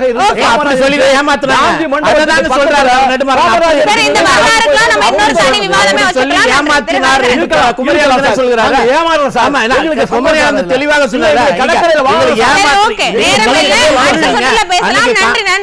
காங்கிரஸ் கேட்டது கடற்கரை ஓரத்துல தான். ஓகே, நன்றி திரு ஹரிஹரன். என்ன எத்தனை நாட்கள் ஆனாலும் என்ன ஆனாலும் கை நம்மளோட தான் இருக்கும் அப்படின்னு உதயநிதி ஸ்டாலின் ரொம்ப சூசமா சொல்றாங்க. காங்கிரஸ் கூட்டணி தான் இருக்கும் அப்படின்னு. இதுக்கு மேலேயும் திமுக காங்கிரஸ்ல விரிசல் மோதல் அப்படின்னு பேசுறது சரியா? முதல்ல மரியாதைக்குரிய அண்ணன் முருகையன் ஒரு கருத்தை சொன்னாரு. காமராஜர் ஐயாவை எவ்வளவோ இழிவுபடுத்திட்டாரு ஐயா கருணாநிதி, அந்த இழிவுபடுத்தின விஷயத்துக்கெல்லாம் சரி கட்டிட்டாருன்ற வார்த்தையை அண்ணன் பதிவு பண்றாரு. அது உள்ளபடியே ரொம்ப மனவேதனையோட, நான் அண்ணன் போல மூத்த ஆளுங்க இது போல பெரிய அளவில் விமர்சனம் பண்ணி ஒரு உலகத் தலைவரை அவ்வளோ விமர்சனம் பண்ணி அரசியல் சுயலாபத்திற்காக ஐயா கருணாநிதி அந்த நாளில் செயல்பட்டு இருக்கிறாரு. அதை அப்படியே சட்டென்று போய்விட்டு அண்ணன் சொல்வது சரி கட்டிட்டாரு அப்படின்ற வார்த்தையை சொல்றாரு. அதை நான் ரொம்ப மன வருத்தத்தோட அதை வன்மையாக கண்டிச்சு. நிறைய பணம், கொஞ்சோண்டு சீட்டு, இந்த ரெண்டு கான்செப்ட் தான் இன்னைக்கு திமுக கூட்டணிக்காரங்களுக்கு உகர்ந்த ஒரு விஷயமா இருக்கு. இதை தாண்டி திமுக கூட்டணி சேர்ந்ததுக்கான ஒரு அஜெண்டா என்ன? ஆவணவன குரல் வித்த காட்டுறது. ஐயோ அங்க இருக்க பிஜேபி வந்துடும், ஐயோ ஏடிஎம்கே வந்துடும். இவங்க என்னவோ அப்படியே சுவிட்சர்லாந்து போல ஒரு ஆட்சியை கொடுப்பது போலவும், ஊழலற்ற ஆட்சியை கொடுப்பது போலவும், அழகிய நிர்வாகத்தை கொடுப்பது போலவும், அவங்க தாத்தா காலத்தில் அண்ணன் உதயநிதியோட தாத்தா காலத்தில் ஆரம்பித்து இன்னைக்கு அண்ணன் உதயநிதி வரை இந்த வரலாறு சுய அந்த எப்படி சொல்றது, அவங்களுடைய சுய லாபமும் அவங்களுடைய சுய போக்கும் தான் இந்த கட்சியில் இருக்குமே தவிர, இந்த ஆட்சியில் இருக்குமே தவிர, மக்கள் சிந்தனை இல்லாத இவர்கள் எல்லாம் சேர்ந்து கொண்டு ஒரு கூட்டணியை கட்டி அமைச்சதே ரொம்ப தவறு. அதையே மக்கள் ரொம்ப ஜோக்கா பாக்குறாங்க. இன்னொன்னு கை நம்ம விட்டு போயிடாது பாக்குறாங்கன்றீங்க. அவங்க இப்போ நாமிக்கல, அவங்க 2019ல இருந்து அன்று முதல் அப்படியே ஒரு 2 வருஷம் பேக்குக்கு போங்க. இன்று கூட்டணி கட்சியில் இருக்கவங்க எல்லாம் ஸ்டாலின் ஐயாவையும் திமுகவையும் ஐயா கருணாநிதி அவர்களும் என்ன மாதிரி பேசியிருக்காங்க. அதாவது அரசியல் ரீதியா ஒரு கருத்து முரண்பாடுகள் மாற்றி பேசுவது இயல்பு. ஆனா அவங்க வச்ச குற்றச்சாட்டு கடுமையான குற்றச்சாட்டு. திமுகவுடைய ஃபண்டமெண்டலே பிரச்சனை, அவங்க தலைவருடைய ஃபண்டமெண்டல் விஷயங்களே பிரச்சனை அப்படின்ற அளவுக்கு பேசிய ஒரு காட்சி நம்ம பார்த்துருக்கிறோம் 2016. அப்படியே 19க்கு திரும்பினா அப்படியே அவங்க வாஷிங் மிஷின்ல போட்டு மனித புனிதர்களாக மாறக்கூடிய அந்த அவல காட்சியை பார்த்தோம். இன்னைக்கு திமுகவுடைய கூட்டணி, உதயநிதி அண்ணன் சொல்றாரு கை நம்மளை விட்டு போகாது. அந்த கையை சின்னத்தையும் சரி, அந்த கூட்டணி கட்சி நீங்க லெஃப்ட் ஹேண்ட் டீலிங் பண்றீங்க, அதுதான் இன்னைக்கு பிரச்சனை. எலெக்ஷன் நெருங்கி வரக்கூடிய சூழ்நிலை இல்ல, அது அவங்களுக்கே பிரச்சனை இல்லையே. நான் என்ன சொல்றேன், மக்கள் சார்ந்த ஒரு இயக்கமா இருந்தா, மக்கள் சார்ந்த ஒரு சிந்தனை உள்ள இயக்கமா இருந்தா, மக்கள் பிரச்சனையை பேசக்கூடிய இயக்கமா இருந்தா இதை பற்றிலாம் கடுமையா கண்டனம் தெரிவிப்பாங்க, கூட்டணி விட்டு வெளியே வர முயற்சிப்பாங்க. அவங்களை பொறுத்தவரை எத்தனை எம்பி சீட்டு, வீட்டுக்கு எவ்வளவு நோட்டு, இதை தாண்டிய பேச்சுவார்த்தை அங்க கிடையாதுங்க. நீங்க வெளியே பார்த்தது காங்கிரஸ் கட்சிக்காரங்க அவமானப்பட்டது. அம்மா ஜோதிமணி அவர்கள் இருக்கக்கூடிய சூழ்நிலையில பெரியசாமி அண்ணன் ஒரு பகிரங்க கருத்து சொல்றாரு, அப்ப கூட அண்ணன் பாருங்க வலுவான கண்டனம் சொல்லாம அண்ணன் மா சுப்பிரமணியன் சொன்னது போல ஏங்க திருட்டுன்னு சொல்லாதீங்க அது முறைகேடு அப்படின்றது போல ஒரு நலிவான வார்த்தை அண்ணன் கனிவா சொல்றாரு. அப்படிலாம் இல்லங்க, கடுமையா கண்டிக்கிறேன்னு சொல்லிருக்கீங்க. அதோட என்ன சொல்லுங்க? நான் மீண்டும் சொல்றேன். என்ன சொல்லணும்ங்கறீங்க? இல்ல நான் மீண்டும் நான் இத வன்மையா கண்டிக்கிறேங்கற வார்த்தையே நல்ல வார்த்தை. இல்ல ஐயா காமராஜர் ஐயா அப்புறம் அதோட என்ன சொல்லுங்க? ஐயா அவர் வயது புரிஞ்சவருங்க, பழைய சிந்தனையில் இருந்து ஒரு மாறவில்லை. இன்றைக்கு இருக்கிற திமுக தொண்டர்கள் மத்தியில அந்த சிந்தனை இல்லை, இப்போது உள்ள காங்கிரஸ் தொண்டர்கள் மத்தியில அந்த சிந்தனை இல்லை. அவர் வயதானவரே, பழைய காலத்து காங்கிரஸ்காரர் மாதிரி பழைய காலத்து திமுக காரரா அவர் பேசிட்டு. காங்கிரஸ் தோலுரிக்கப்பட்ட தருணம். இதுவரை திமுகவிற்கு முட்டு கொடுத்து கொண்டு கார்பன் காப்பியாக திமுக எதை பேசுகிறதோ அதையே பேசிக்கொண்டு ஒரு பேச்சை போட்டு வந்துட்டு இருக்காங்க. ஆனா இன்னைக்கு காமராஜர் ஐயாவை விமர்சிக்கிற நேரத்துல இந்த காங்கிரஸ்காரங்களுடைய எதிர்ப்பை எல்லாம் தமிழ்நாடு மக்கள் பார்த்துட்டு தான் இருக்காங்க. காங்கிரஸ் என்கிற கட்சி தமிழ்நாட்டில் இந்த அளவு ஒரு கோலூற்றி நின்றுச்சு ஒரு காலகட்டத்தில்னா அதற்கு காமராஜரோட பங்கு எவ்வளவு பெரிய பங்கு. அப்பேற்பட்ட ஒரு தலைவரை அவ்வளவு எள்ளி நகையாடுறாங்க. ஏசி இல்லாமல் இருக்க மாட்டார், நாங்க தான் பண்ணி கொடுத்தோம், எப்படி நம்மளெல்லாம் படிக்க வச்சது நாங்க தான் சொல்லி ஒரு புருடா விடுறாங்களோ அது போன்ற காமராஜர் ஐயாவை பேரை வச்சுக்கிட்டு இவங்க செய்த விஷயங்களுக்கு காங்கிரஸ் கட்சிக்காரங்க என்ன கண்டனம் தெரிவிச்சாங்க, என்ன ஆர்ப்பாட்டம் நடத்திட்டீங்க? அப்படியே சாஃப்ட் கார்னராவே ஒரு நடத்திட்டு போறீங்களே. அவர்களை பொறுத்தவரை காரணம் எம்எல்ஏ சீட்டு இல்ல, அப்படி சொன்னவரை வாபஸ் பெற விட்டோம். ஏங்க ஒரே விதம் ஸ்டாலின் போய் நான் கம்ப்ளைண்ட் பண்ணி எல்லாம் இந்த மேடையில் நான் பேசியிருக்கிறேன், அதை கண்டிச்சு இங்கேயே பேசியிருக்கிறேன். அப்படி பேசி அவர் வாபஸ் பெற்றுக் கொண்டார். அதுக்கு வருத்தம் தெரிவிச்சார். அது போதும். அவ்வளவுங்க. என்னங்க தப்பு எந்த கட்சி அதுக்கு வருத்தம் தெரிவிக்கணும். எப்படிங்க இது? அதாவது இவங்க அட்ஜஸ்ட் பண்ணி போலாம், கூட்டணி கட்சிகளுக்கு அந்த சீட்டுக்கும் நோட்டுக்கும் இவங்க அட்ஜஸ்ட் பண்ணி போலாம். மக்கள் என்ன பாவம் பண்ணாங்க? பொதுமக்கள் என்ன பாவம் பண்ணாங்க? இன்னைக்கு சாமானிய மக்களுக்கு எதுவுமே கிடைக்காத ஒரு சூழ்நிலை. இன்னைக்கு உதயநிதி ஒரு மீட்டிங்ல பேசுறாரு, சுயமரியாதை, சமூக நீதி, சமத்துவம் எல்லாம் பேசிட்டு அப்படியே திருப்பி பார்த்தா 74 வயது ஒரு எம்எல்ஏ அவர் காலில் பொத்துன்னு விழறாரு. உதயநிதி என்னதை ரசிக்கிறாரு. ஆனா இதே உதயநிதி ஒரு விஷயம் சொல்லியிருக்காரு, செல்ஃபி முக்கியம் இல்ல, செல்ஃப் ரெஸ்பெக்ட் தான் முக்கியம்னு ஒரு மீட்டிங்ல பேசியிருக்காரு. இன்னைக்கு எங்க போச்சு அந்த செல்ஃப் ரெஸ்பெக்ட்? ஆனா முன்னுக்கு பின் முரணாக பேசிக்கொண்டு கூட்டணி கட்சிக்காரர்களுக்கு எந்த மரியாதை இல்லைங்க. நீங்க அவங்க வெளியே வந்து அவங்களுடைய முகத்தை பாருங்க, அறிவாலத்துக்குள்ள அவங்க உள்ள ஒரு கூட்டணி கட்சி போய் வெளியே வந்ததுன்னா அப்படியே இறுக்கமா இருப்பாங்க முகமே. காரணம் அப்படி ரைடு இல்ல. நீங்க அப்படி சொல்றீங்க, ஆனா கூட்டணி கட்சிகள் யாரும் அதை சொல்லலையே. நாங்க கூட்டணியில பலமா இருக்கோம், எங்களுக்கான மரியாதை கிடைக்குது அப்படின்னு சொல்றாங்க. அற்ப அரசியல் ஆதாயம் தேடுபவர்களுக்கு எப்படிங்க அதெல்லாம் வெளிப்படையா சொல்லுவாங்க? எப்படி சொல்லுவாங்க நினைக்கிறீங்க நீங்க? இன்னைக்கு 2026 வருது. திமுக என்ன குரலை வித்தை எல்லாம் கையில் எடுக்கிறதோ அந்த குரலை வித்தைகளுக்கு ஆதரவு தெரிவித்து இந்த இயக்கங்கள்லாம் வரதான் செய்யும். ஒரு கண்டனத்தை இந்த 4.5 ஆண்டுல இந்த கூட்டணி கட்சிகள் சொல்லியிருக்கா? அண்ணன் திருமாவளவன் எந்த கேள்வி கேளுங்க, காங்கிரஸ் கட்சி தலைவர் அண்ணன் செல்வபிரதங்க கிட்ட கேள்வி கேளுங்க, கம்யூனிஸ்ட் கட்சிகள் கொஞ்சம் அங்கங்க எதிர்க்கக்கூடிய காட்சியில் நம்ம பார்க்கிறோம். மற்றபடி என்ன எதிர்ப்பு இருந்தாலும் நம்ம பில்டப் போடுறோமோ பீலா போடுறோமோ இந்த உலகம் நம்மளை உத்து பார்க்கணும். திமுக ஒரு போக்குல போய் கொண்டிருக்கிறது. கூட்டணி கட்சிகள் என்ன பேசுறாங்கன்னு தெரியாம உடனே ஆதரவு சொல்றாங்க. எப்படி இது? இப்படி ஒரு அவல நிலையை தமிழகம் சந்தித்துக் கொண்டிருக்கிறது. மக்கள் ஒரு பக்கம் பெரிய அளவில் அடர்த்தியா பாதிக்கப்பட்டிருக்காங்க. இந்த திமுகவுடைய இந்த அவல ஆட்சி, பையனும் அப்பாவும் பேரனும் சேர்ந்துக்கிட்டு நீ கும்மாலம் போடக்கூடிய இடத்துல அமைச்சர்கள்லாம் ஏழைன்றாங்க. இதெல்லாம் சிரிப்பா வரல. எத்தனாயிரம் கோடி இவர் மேல ஈடி ரைடு வந்துச்சு, ஞாபகம் இருக்கா? போன மாசம் இவர் ஏழையா, இவர் ஏழைகளின் பங்காளர்களாம். திமுக காரங்க ஏழை எங்களுக்கு அங்கதான் இருப்பாங்களா? ஏன் ஏழைகளை தான் ஈஸியா ஏமாற்ற முடியும். அதனாலதான் திமுக ஏழைகளுக்கான கட்சி என்று இன்றும் ஏமாத்துறாங்க. இன்னொரு அவங்க தேர்தல் பிரச்சாரங்கள்ல ஒரு வாக்கியம் சொல்லுவாங்க, ஏழைகளுக்கான ஏழைகளுக்கான சின்னம் உதயசூரியன். 70 ஆண்டுகளாக அவங்களை ஏழையா வச்சிருக்கிறது யாரு? நாங்கள் ஆட்சி பண்ணோம், என் தந்தை காலத்திலிருந்து ஆட்சி பண்ணோம் என்று பெருமை பூத்தக்கூடிய திமுக. இப்ப நீங்க கூட்டணி பத்தி பேசுறப்ப சொன்னீங்க திமுக என்ன பண்ணாலும் என்னன்னு கூட கேட்காம சப்போர்ட் பண்றாங்க அப்படின்னு. சோ இந்த மாதிரி ஒரு கூட்டணி இருக்கிறதுனாலதான் 2026 மட்டும் இல்ல 36 வரைக்கும் நாங்க தான் அப்படின்றத அவ்வளவு உறுதியா சொல்றாங்களோ. இந்த மாதிரி கூட்டணி நமக்கு இந்த மாதிரி எங்க யாருக்குமே இந்த மாதிரி ஒரு கூட்டணி கிடைக்காது அப்படின்ற உறுதி இல்ல. ஏன்னா அவங்களுக்கு வேற வழி இல்லைங்க, எதையாவது ஒண்ணு சொல்லிதான் ஆகணும். ஒரு ஸ்ட்ராட்டஜி மேக் பண்றாங்க. திமுகவுக்கு ஏதாவது அசம்பவம் ஆகுனா திமுக காரங்க கூட நீ கவர்மெண்ட் இருக்கக்கூடிய சூழ்நிலை, கூட்டணி கட்சிகள்லாம் அப்படி முட்டு கொடுத்து கூட நிற்கக்கூடிய காட்சி நீங்க நடக்குது. நான் கேட்பது, பொதுமக்கள் எதை பார்ப்பாங்க? ஒரு கட்சியை நீங்க எப்ப தெரியப்படுவீங்க? தான் என்ன கொள்கை இருக்கு, தனக்கு என்ன கோட்பாடு இருக்கு, தனக்கு மக்கள் சார்ந்த எண்ணங்கள் என்ன இருக்கு பிரதிபலித்த ஒரு கட்சியை சொல்லுங்க. விடுதலை சிறுத்தை கட்சி நான் பிரதமராக கூடாதா, நான் முதல்வராக கூடாதான்னு கொள்கை பத்தி பேசுனீங்க அப்படின்னா திமுக கூட்டணிக்குள்ள அந்த கொள்கையை எதிர்பார்க்க முடியாது. ஒவ்வொரு கட்சிக்கும் ஒவ்வொரு கொள்கை இல்லையா இருக்கு? இல்லைங்க, அதுக்கு மாதிரி தெரியுது உங்களுக்கு. திமுக ஒரு 10 ரூம் மேல அறிவாலயத்துல இருந்து ஆளுக்கு ஒரு ரூம்ல இருக்காங்க. இன்னைக்கு அந்த சூழ்நிலை தான் இருக்கு. தனி கொள்கை தனி சித்தாந்தம் என்று ஒரு கட்சிக்கு இருக்காங்க. இன்னைக்கு பாரதிய ஜனதா கட்சி அப்படி எள்ளி நகையாடுறாங்க, அவ்வளவு குற்றச்சாட்டு சொல்றாங்க. இவர்கள் ஆட்சியில் இருந்த காலத்தில் என்ன செய்தார்கள் கேட்டா அதை பத்தி பேசவே மாட்டாங்க. கண்ணை மூடிக்கிட்டு டிரைவிங் பண்ண என்ன மேடம் ஆகும்? ஆக்சிடென்ட் ஆகும். திமுக அதை செய்ய தொடங்குகிறது. கூட்டணி கட்சிகள் கண்மூடித்தனமா திமுக எதை செய்தாலும் இந்த மக்களுக்கு 1000 ரூபாய் கொடுத்துருக்கு, நாங்க ஓட்டு வாங்குவோம், இந்த மக்களுக்கு முதலமைச்சர் அதை பண்ணியிருக்காருன்னு சொல்லி காங்கிரஸ்காரர்களும் அந்த கூட்டணி கட்சிக்காரர்களும் பேசிக்கிட்டு இருக்காங்க. கம்யூனிஸ்ட் தோழர்கள் சொல்றாங்க இந்த திமுக தொழிலாளர்களுக்கு எதிராக நிற்கிறது அப்படின்னு. அதற்கு பதில் சொல்ல முடியுமா முதலமைச்சர்? உடனே கம்யூனிஸ்ட் தலைவர்கள் கூப்பிட்டு கண்டனம் தெரிவிக்கிறாங்க, இப்படி பேசக்கூடாது, வெளியே போயிரு. என்னது இது? கூட்டணி கட்சிகளாலும் தெளிவாக பேச முடியல, பொதுமக்கள் பேசுறது திமுக கேட்க மாட்டாங்க. நீ யார் பேச்ச கேட்கறதுக்கு ஆட்சிக்கு வந்திருக்கீங்க? ஓகே, இன்னைக்கு எல்லாரும் பேசுறது நிப்பாட்டிட்டாங்க. நீதிமன்றங்கள் திமுகவை பார்த்து தொடர்ந்து பேசலாம் தொடர்ந்து பேசலாம். கோபிநாதன் சார், இப்போ அமைச்சர்கள் அதிக திமுக இருக்கிற மாவட்ட செயலராகட்டும் இல்லை அமைச்சர்களாகட்டும் எல்லாரும் ஏதாவது பேசுறப்போ இதுக்கு பல வருடங்களுக்கு முன்னாடியே சொன்னாரு, ஸ்டாலின் சொன்னாரு, இவங்க பேசுறதுனால எனக்கு தூக்கமே வர மாட்டேன் நைட்டெல்லாம், என்ன காலையில் நினைச்சா என்ன பிரச்சனையை கிளப்புவாங்களோ அப்படின்னு பயந்துட்டே எந்திரிக்க வேண்டியது இருக்கு அப்படின்னு சொன்னாங்க. அதுக்கப்புறமும் கூட இந்த திமுக அமைச்சர்களோட பேச்சு மாறலையே, ஏன்?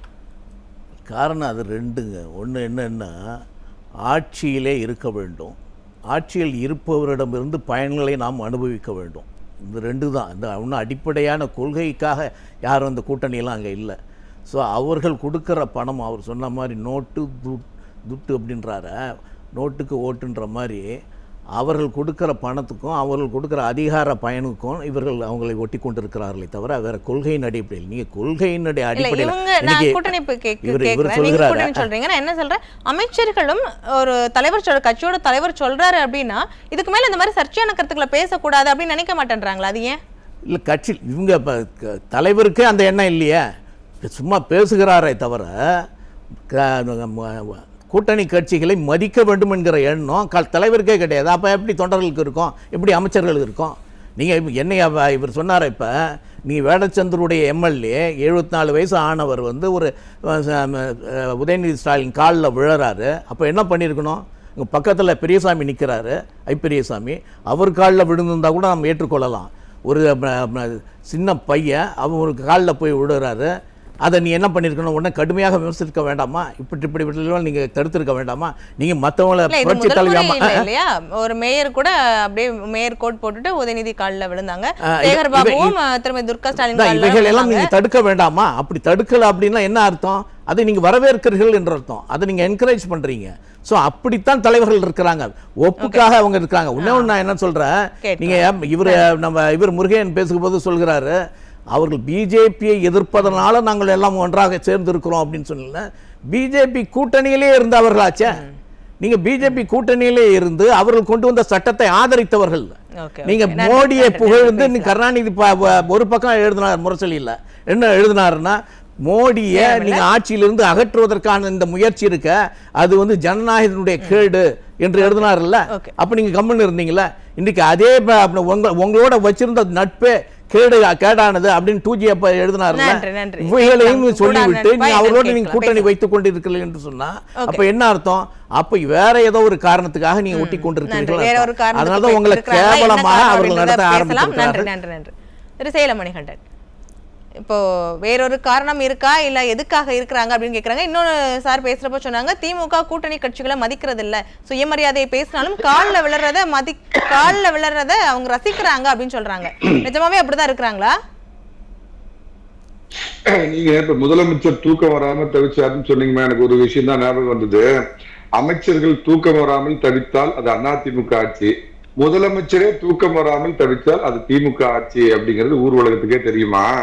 சமீபத்துல விஜயை தொடர்பு கொண்டு திரு ராகுல் காந்தி அவர்கள் பேசினாரு. அதுக்கு காங்கிரஸ் கமிட்டி தலைவர் செல்வ பெருந்தகை என்ன விளக்கு கொடுக்கிறாருன்னா, இல்லைங்க மு.க. ஸ்டாலின் பேசி அனுமதி வாங்கிட்டு தாங்க இவர்கிட்ட விஜய் கிட்ட பேசினாரு அப்படிங்கிற அளவுக்கு திமுகவுக்கு முட்டு கொடுக்கக்கூடிய ஒரு தலைமை இருக்குது அப்படின்னா இதை நீங்க என்னன்னு சொல்ல முடியும்? ஒண்ணுமா, அதாவது காமராஜர் மக்கள் எல்லாம் அன்போடு பெருந்தலைவர்னு எல்லாரும் அழைக்கிறது பொறுத்துக்க முடியாத கருணாநிதி யூனியன் சேர்மேன் மேல் யூனியன் சேர்மேன் அழைக்க கூடாது, ஒன்றிய பெருந்தலைவர் நல்லா அழைக்கணும் அப்படிங்கிற அளவுக்கு சிறுமைப்படுத்துறதெல்லாம் இதுமா. அதிமுக நேரடியா அரசியல் கூட்டணி வச்சிருக்குதுமா பாஜகவோட. தமிழகத்தில் அந்த கூட்டணி என்டிஏ கூட்டணியின் தலைமை அதிமுக சோ மதவாதங்கிற பேச்சுக்கே இடம் இல்லைங்கிற உத்தரவாதத்தோட இந்த கூட்டணியில இன்னைக்கு தலைமை வைக்கிறார் திரு எடப்பாடி பழனிசாமி. ஆனா திமுக வச்சிருக்கிறது மறைமுக கள்ள கூட்டணி. எதிர்கட்சியா இருந்தா கருப்பு பலூன் விடுறது, ஆளுங்கட்சியா இருந்தா வெள்ளப்பட பிடிக்கிறது, கேலோ இந்தியாவுக்கு பிரதமரை கூட்டிட்டு வந்து திறந்து வைக்கிறது, நிதிக்கு பிரச்சனை, உதய நிதிக்கு பிரச்சனை வந்த உடனே 3 வருஷமா போகாத நிதி ஆயோக் கூட்டத்துக்கு போய் இது பண்ணிட்டு அதுக்கப்புறம் மோடி கையை போய் பிடிச்சி ஐயோ உடு கை வலிக்குங்கிற அளவுக்கு குலுக்கி அவங்க காம்ப்ரமைஸ் போறது, என்ஐஏ சட்டத்தை பிஜேபி கொண்டு வந்த சட்டத்தை ஆதரிக்கிறது. இதைத்தான் இந்த பிஜேபியோட கள்ள உறவு வச்சுட்டு இருக்கிற இவங்களை தான் முருகையை வந்து அவங்க வந்து உறவு இல்ல நாங்க அதனால காங்கிரஸ் ஆதரிக்கிறேன்னு சொல்றாங்க. திமுக மதிக்கிறது இல்ல அப்படின்ற ஒரு குற்றச்சாட்டை வச்சாங்க. திமுக மதிக்கிறது இல்லையா கூட்டணி கட்சிகள்? அப்படி என்ன பண்றாங்க கூட்டணிக்கு? உண்மைதான்.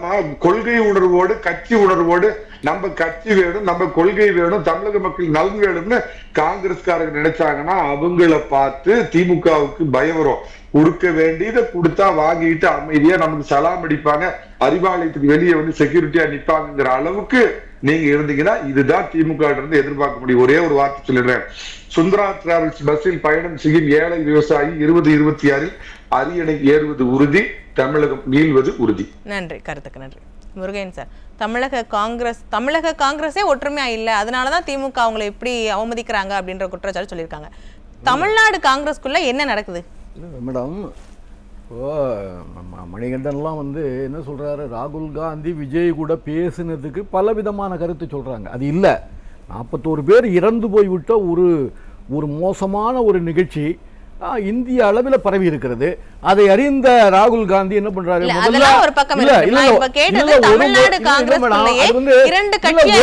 மனிதத்தன்மை மிக்க ஒரு தலைவரா தமிழ்நாட்டில் முதலமைச்சர்கிட்ட வந்து என்ன நடந்தது என்று கேட்டு தெரிந்து கொள்கிறார். அடுத்தது விஜய் அந்த இடத்தில் இருந்தவர், அந்த விழாவுக்கு தலைவராக இருந்தவர்ங்கிறதுனால அவர்கிட்ட முக்கியம். அதை விட்டுட்டு அவர்கிட்ட பர்மிஷன் வாங்கினாரு, இவருக்கு தெரிஞ்சுக்கிட்டு போனாரு, அதெல்லாம் அப்படி எல்லாம் வந்து அது ஒரு புறம் இருக்கட்டும். நான் என்ன கேக்குறேன், தமிழ்நாடு காங்கிரஸ்லயே திமுக கூட இருக்கணும்னு ஒரு சாரணம் இருக்க, திமுக கூட்டணி வேண்டாம் அப்படின்னு ஒரு சாரணம் நினைக்கிறாங்க அப்படின்ற குற்றச்சாட்டை வைக்கிறாங்க. 2 கட்சிக்கும் எல்லா விதத்திலையும் ஒத்து போகக்கூடிய கருத்துக்கள் இருந்தா ஒரே கட்சி ஆயிரலாங்க. எதுக்கு 2 கட்சி வச்சிருக்கோம்? அப்படி இல்ல. திமுகவிலையும் காங்கிரஸை வந்து வெறுக்கிறவங்க இருக்கிறோம், ஆதரிக்கிறவங்க இருக்காங்க. அது மாதிரி எங்கள்லயும் வந்து திமுகவை ஆதரிக்கிறவங்களும் இருக்கிறோம், இல்ல வேண்டாம் நினைக்கிறவங்க இருக்கிறோம். ஆனாலும் கூட இது ஒரு அகில இந்திய கட்சி, அகில இந்திய தலைமை எடுக்கிற முடிவுக்கு நாங்கள் கட்டுப்பட்டு கட்சிக்கு கட்டுப்பட்ட ஒரு தொண்டனா எங்க திமுக பத்தி என்ன விமர்சிக்க சொன்னீங்கன்னா 1 மணி நேரம் விமர்சிப்பாங்க. அது வேறு. ஆனால் வந்து அது வேறு. நாங்கள் திமுக விமர்சிக்க சொன்னால் உங்களை எல்லாம் விட அதிகமா விமர்சிச்சாலும் அது வேறு. ஆனால் ஒரு அகில இந்திய ஒரு கட்சி, அகில இந்திய தலைவர்கள் என்ன முடிவெடுக்கிறார்களோ அரசியல் ரீதியா அதன் வழியிலே பின்பற்றுவதுதான் என் கட்சியினுடைய தொண்டன்கிற அடிப்படையில் போகிறோம். தொண்டர்களுடைய எண்ணத்தை தலைமை பிரதிபலிக்கவில்லை என்று சொன்னால் அந்த கட்சி உடையும். அந்த நிலைமையில தான் இன்றைக்கு காங்கிரஸ் இருக்கிறது தான் என்னுடைய பொருள். என்னன்னா, நீங்க தொண்டர்கள் என்ன நிலைமையில இருக்காங்கன்னா திமுகவோட இனி கூட்டு வைத்துக் கொள்ளக்கூடாது. அதனாலதான் அதுதான் ராஜேஷ்குமார் சொல்லுகிறாரு, நீ இன்னும் ஆட்சியில பங்கு கொடுக்க மாட்டேன்.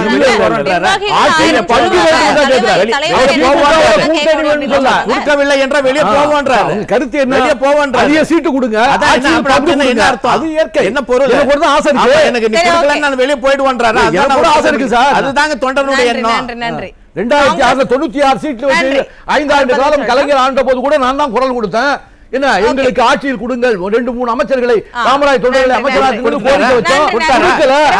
சும்மா நீங்க கேட்டுட்டு இருக்க வேண்டியது அதான் தொண்டர்கள் சொல்றாங்க. எவ்வளவு நாள் கேட்டுட்டு இருப்பீங்க? வெளியே போகணும் அப்படின்ற ஆசை இருக்கு அப்படின்னு சொல்றாங்க. எப்படா சந்தர்ப்பம் கிடைக்கும் அப்படின்னு வெயிட் பண்றாங்களா? நிதி குடும்பத்திலிருந்து கூட்டணி கட்சியில நீங்க மிதி வாங்கக்கூடிய காட்சியை தமிழக மக்கள் பார்த்து கொண்டு தான் இருக்காங்க. இதில் காங்கிரஸ் தெரியப்பட்டு விட்டது. கூட்டணி கட்சிகள் எல்லாம் இதர கட்சிகள் எல்லாம் இனி வரும் காலங்களில் தெரியப்படும். இன்னைக்கு தேசிய ஜனநாயக கூட்டணி அரியணையை நோக்கி போய் கொண்டிருக்கிறது. கோட்டையை நோக்கிய பயணத்தை தொடங்கிவிட்டார் அண்ணன் எடப்பாடி பழனிசாமி. இதோ நாளைய மறுநாள் அண்ணன் நயினார் நாகேந்திரனும் அவருடைய பயணத்தை தொடங்குறாங்க. இது வெற்றி பயணம். நாங்கள் மக்களை நோக்கிய பயணத்தை மேற்கொள்கிறோம். திமுக இன்னைக்கு மக்களை பணைய வைக்கக்கூடிய பயணங்களை தொடர்ந்து மேற்கொள்ளுது. இந்த திமுகவுடைய தீராத ஆசை, திமுகவுடைய திருட்டுத்தனமும் திமுகவுடைய தில்லுமுள்ளுத்தனமும் இன்னைக்கு திணறடிக்கப்பட்டிருக்குது, இன்னைக்கு தகர்க்கப்பட உள்ளது. தமிழக மக்கள் தேசிய ஜனநாயக கூட்டணி பக்கம் நிற்பாங்க. இந்த இண்டி கூட்டணி என்கிற இந்த உண்டி கூட்டணி கிண்டியை தாண்டாது என்பதை தெரிவித்துக் கொள்கிறேன். கருத்துக்கு நன்றி. இந்த திமுக காங்கிரஸ் கூட்டணி எப்படி இருக்கு, இல்ல திமுக கூட்டணிக்குள்ள விரிசல்கள் விழுதா, இல்ல பலமான கூட்டணியா இருக்கிறாங்களா அப்படின்றத வரும் தேர்தல் முடிவுகள்ல பார்க்கலாம். அரங்கத்துக்கு வந்து கருத்து. மாதிரி சொல்லி முடிக்கிறேன். நேர்களை மீண்டும் ஒரு நிகழ்ச்சியில் சந்திக்கலாம். நன்றி, வணக்கம்.